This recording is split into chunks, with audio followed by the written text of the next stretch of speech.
Dans cette vidéo, nous allons présenter la régression logistique, une des méthodes de classification les plus connues et les plus utilisées.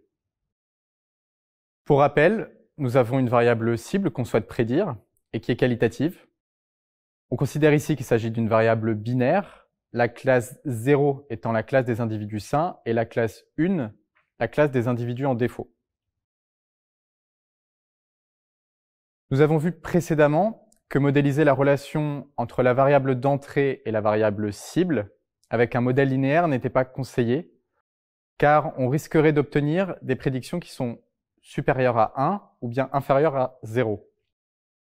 Idéalement, nous souhaitons des prédictions qui sont comprises entre 0 et 1 et qui peuvent être interprétées comme des probabilités. Pour ce faire, introduisons d'abord la fonction logistique, aussi appelée fonction sigmoïde. Cette fonction transforme la variable z en 1 sur 1 plus exponentielle de moins z. La particularité de cette fonction est que pour tout réel z, son image g de z est comprise entre 0 et 1. La courbe représentative de cette fonction prend toujours la forme de la lettre S. Examinons cette courbe. Si z est égal à 0, g de 0 égale 0,5, donc c'est 1 sur 1 plus 1, car exponentielle de 0 est égale à 1. Si z est positif, alors les valeurs de g de z sont supérieures ou égales à 0,5. Si z est négatif, les valeurs de g de z sont inférieures à 0,5. Prenons un exemple pour comprendre comment fonctionne la régression logistique. Imaginons que dans cet exemple, nous observons le défaut en fonction du taux d'endettement. Un modèle linéaire aurait prédit une relation de la forme d'une droite. C'est la droite verte que nous voyons ici. Donc on prédit une relation f de x égale à bêta 0 plus bêta 1 x, que l'on a écrit sous la forme bêta prime x, en prenant en compte que x est égal à x0, x1, où x0 est égal à 1 et bêta est égal à bêta 0 et bêta 1. L'idée de la régression logistique est d'appliquer la transformation logistique au modèle linéaire afin d'obtenir la courbe qu'on voit ici en rouge et qui va être comprise entre 0 et 1. Comment utilise-t-on ensuite cette courbe pour faire des prédictions? Eh bien de la même façon qu'avec un modèle linéaire. Imaginons que nous avons ici une nouvelle observation, x new, correspondant à un taux d'endettement d'environ 36 ou 37%. Pour cette observation et au vu du modèle, on va dire que f de x new est égal ici à peu près à 0,95. Cette valeur 0,95, en fait, c'est quoi? Eh bien, c'est la probabilité que cette observation appartienne à la classe 1. C'est donc la probabilité conditionnelle P de y est égale à 1, sachant x new, qu'on va noter P de x. Donc, P de x, ici, est égal à 0,95 et c'est la probabilité d'appartenir à la classe 1. Sachant qu'on a cette probabilité, nous pouvons calculer la probabilité que cette même observation appartienne à la classe 0. Cette probabilité est 1 moins P de x. Pour réaliser des prédictions, nous avons besoin d'une règle qui nous indique dans quelle classe l'individu se trouve. En général, le seuil de prédiction retenu est 0,5. Ainsi, pour toute nouvelle observation, si la fonction logistique renvoie une probabilité supérieure ou égale à 0,5, on considère que l'individu est en défaut, sinon l'individu est sain. Nous avons vu précédemment que lorsque z est positif, g de z est supérieur à 0,5. Cela signifie que la multiplication de bêta prime par x est positive ou nulle. On obtient donc cette inéquation qui nous indique la frontière de séparation des données. Cette frontière nous permet de réaliser des prédictions. Si x est supérieur ou égal à cette valeur, alors on prédit que la classe est 1. Sur ce graphique, la droite que vous voyez en gris est la droite de séparation obtenue avec les bêta estimés du modèle logistique. Tout x supérieur à cette valeur, donc pour tout x ici, on va prédire la classe 1, et pour tout x ici, on va prédire la classe 0. Prenons maintenant un exemple avec deux variables. Ici, le modèle linéaire bêta prime x, c'est bêta 0 plus bêta 1 x, 1 plus bêta2 x2 puisqu'on a deux variables. On cherche à prédire P de y est égal à 1 sachant x1 et x2. En suivant le même raisonnement que précédemment, on va prédire la classe 1 si la probabilité d'appartenance à la classe 1 est supérieure à 0,5, ce qui nous conduit à l'inéquation suivante en fonction de x1 et x2. Cette inéquation nous donne la forme de la droite de séparation des observations en vert qui est sur le graphique.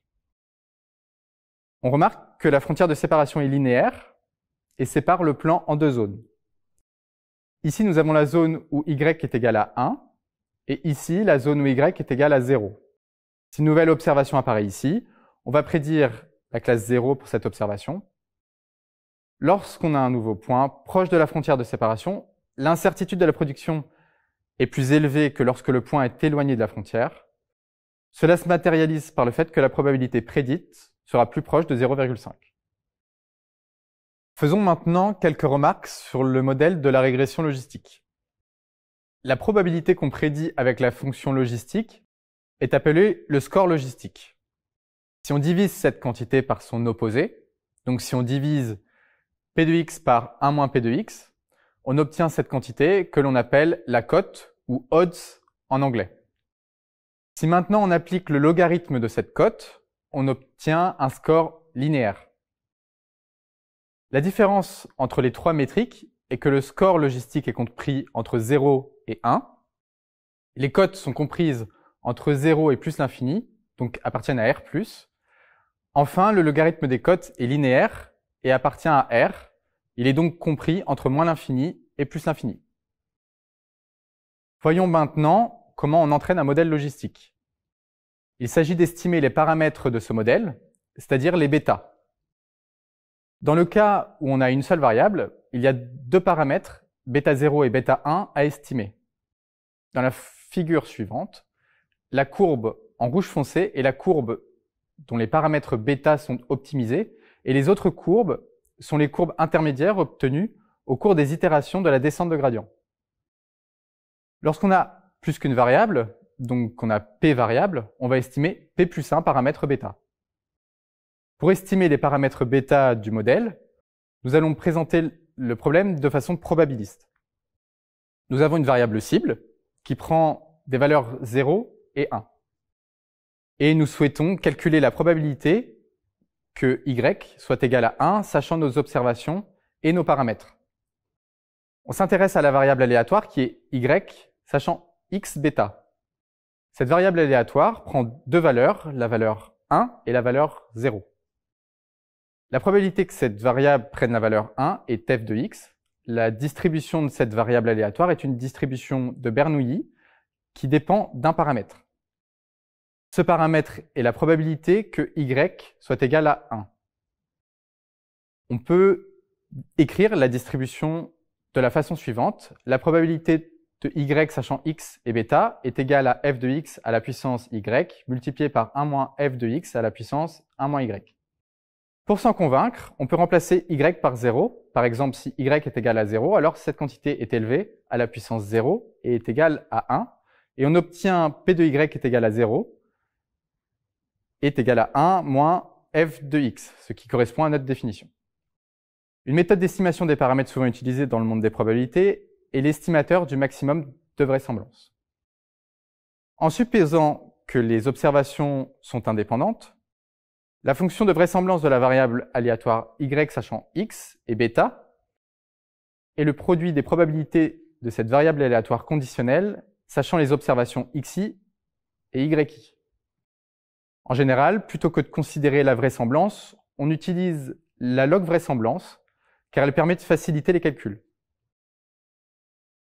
En prenant le logarithme de la fonction de vraisemblance, on obtient une somme qu'on appelle l'entropie croisée ou cross-entropy en anglais. Cette fonction est la fonction de coût que nous allons utiliser pour optimiser nos paramètres bêta. Maximiser cette fonction revient à minimiser son opposé. Nous opérons cette transformation car l'algorithme de descente de gradient que nous avons présenté dans la vidéo précédente est utilisé pour minimiser une fonction. De plus, il s'agit d'une fonction convexe car elle admet un minimum global. Nous cherchons donc les valeurs de bêta qui minimisent cette fonction de coût. Pour appliquer la méthode de descente de gradient, nous avons besoin de calculer la dérivée de la fonction de coût. On remarque que celle-ci peut s'exprimer à partir de la fonction logistique. La méthode de descente de gradient appliquée à la régression logistique peut se résumer en deux étapes. À l'étape 1, on initialise aléatoirement le vecteur de paramètres bêta. À l'étape 2, on actualise simultanément les valeurs des paramètres bêta à l'aide de la formule d'actualisation et on boucle jusqu'à convergence. Remarquons que la règle de mise à jour est exactement de la même forme que celle obtenue pour la régression linéaire. Il y a une ressemblance certes, mais ce n'est pas exactement la même fonction, parce que la fonction f de x n'est pas la même. Dans le cas de la régression linéaire, f de x était seulement bêta prime x, et dans le cas de la fonction de la régression logistique, f est la fonction logistique appliquée à bêta prime x. Quelques remarques importantes maintenant. Il s'agit d'une méthode très connue, parmi les plus utilisées, surtout dans le monde du scoring de crédit. Il y a une forte relation entre cette méthode et la régression linéaire, comme nous l'avons vu dans l'expression de mise à jour des paramètres du modèle logistique. Nous avons vu que la frontière de séparation que nous obtenons avec la régression logistique est une frontière de séparation linéaire, mais on peut obtenir des frontières de séparation qui ne sont pas linéaires. On peut par exemple introduire des variables au carré dans le modèle. Ces transformations peuvent être utiles suivant la structure des données. Il s'agit d'une méthode adaptée à la prédiction d'une variable cible binaire, mais il est possible de la généraliser au cas multinomial, c'est-à-dire dans le cas où la variable cible a plusieurs classes. En utilisant cette méthode, nous avons modélisé une variable aléatoire conditionnelle qui est y, sachant x, et nous avons optimisé la fonction de vraisemblance dite partielle. Pourquoi partielle? Parce qu'il s'agit seulement de modéliser la variable conditionnelle de y sachant x. Nous allons voir dans la vidéo suivante une méthode qui prend en compte la loi du couple xy, et nous allons donc considérer une vraisemblance complète.